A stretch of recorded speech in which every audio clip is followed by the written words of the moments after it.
It is the top priority for the nation's medical researchers, finding a coronavirus vaccine. Now, Dr. Anthony Fauci, with Facebook's Mark Zuckerberg, says he's cautiously optimistic a safe and effective vaccine candidate could be identified by the fall.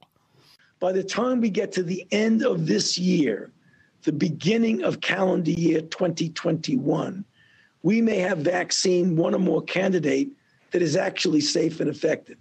Health and Human Services Secretary Alex Azar is going even further, predicting an approved vaccine could be widely available by the end of the year.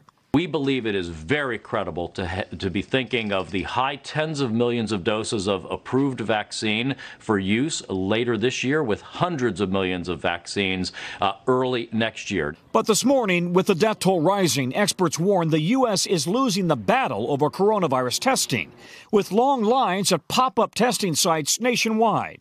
Researchers at the Rockefeller Foundation warn America faces an impending disaster if it doesn't dramatically ramp up testing. From 4.5 million per week now to 30 million per week by October. And Congress, it says, needs to spend $75 billion to increase testing, including rapid antigen tests, results in 20 minutes. Without this kind of a test, we're stuck between a rock and a hard place. Either you shut down the economy and people have experienced significant learning loss, or you keep things open and you lose hundreds of thousands of Americans. Researchers say test results now are taking far too long, sometimes up to 2 weeks when they should take 48 hours or less. A new report from the medical journal Lancet says test results that take 3 days or more make it almost impossible to reduce the spread of the virus. The biggest challenge, tracking everyone with whom patients have had contact. So, Tom, here's something we've been talking about for weeks now. You know, as these cases continue to reach record levels, that chief concern, hospital capacity, especially in these hot spots. Where does that situation stand right now, hospital capacity?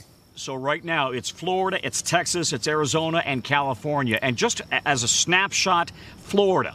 54 hospitals in Florida right now have zero ICU capacity, they report, and 40 hospitals have less than 10% ICU capacity. And let's just reiterate the death toll here. We're at nearly 1,000 people dying every single day in this country, which of course has just jumped dramatically over the previous few weeks. So this is becoming a looming disaster in many cities across the South. 1,000 Americans every day. Tom Costello for us in Washington. Tom, thank you.